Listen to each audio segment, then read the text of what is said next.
Speaking as someone on the ground, I want to say that this is not the media trying to drum up some emotional response. This is absolutely what's happening. From the cities of Kharkiv to Mariupol to Chernihiv, they are being absolutely flattened. And from all corners of this country, people are fleeing for safety. Reporting from Kyiv, Ukraine, Fox News reporter Benjamin Hall took issue with something the Five's Greg Gutfeld said Tuesday night. One day after the New York Times ran a photo of a mother and her two children who were killed by Russian shelling, Gutfeld had this to say.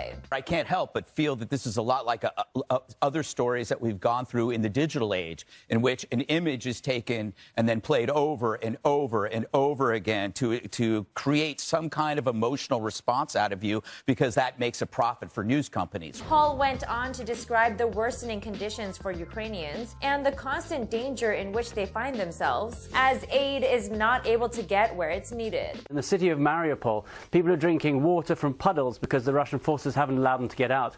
When they have tried to get out, they are shelled, those routes are mined, the Red Cross buses have been unable to get in. It is an absolute catastrophe, and the people caught in the middle are the ones who are really suffering. Hall also interviewed one of the millions of Ukrainians forced to leave their lives and loved ones behind. We're just saving our lives, and that's it.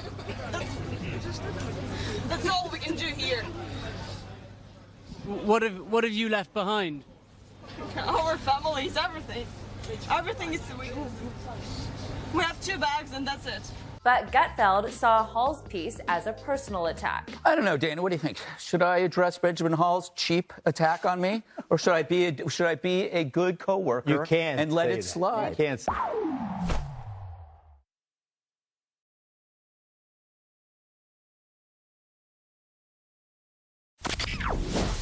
In terms of Ukraine's biolabs, which have come under scrutiny tonight, those are Soviet-era biolabs that the U.S. has been engaged since 2005 in trying to help Ukraine convert the research facilities safely. Jennifer Griffin, a national security correspondent at Fox News, appeared on Hannity Wednesday, where she addressed recent Russian propaganda claiming that the U.S. has secret bioweapons labs in Ukraine. U.S. officials fear that Russia is making this claim as a pretext to their own use of these types of weapons as their invasion of Ukraine continues. White House Press Secretary Jen Psaki said Moscow's talk today about these biolabs has led to concern by U.S. intelligence that Russia could use chemical or biological weapons in Ukraine to create a false flag operation using them. Griffin's reporting of the Russian claim stood in sharp contrast to what opinion host Tucker Carlson said on his show an hour earlier. Carlson, who has been accused of pushing Russian propaganda on multiple occasions,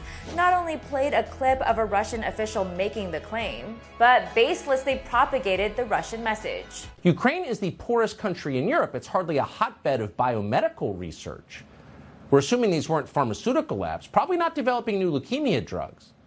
From your answer, Tori Newland, we would assume, because you all but said it, that there is a military application to this research, that they were working on bioweapons. And Griffin pointed out that U.S. involvement with these labs is neither new nor secret. It is a long program that has existed where the Pentagon has partnered with these biolabs. The U.S. has been very open about its involvement there with that. But what Russia does is they take that information, distort it, turn it around, and turn it into disinformation.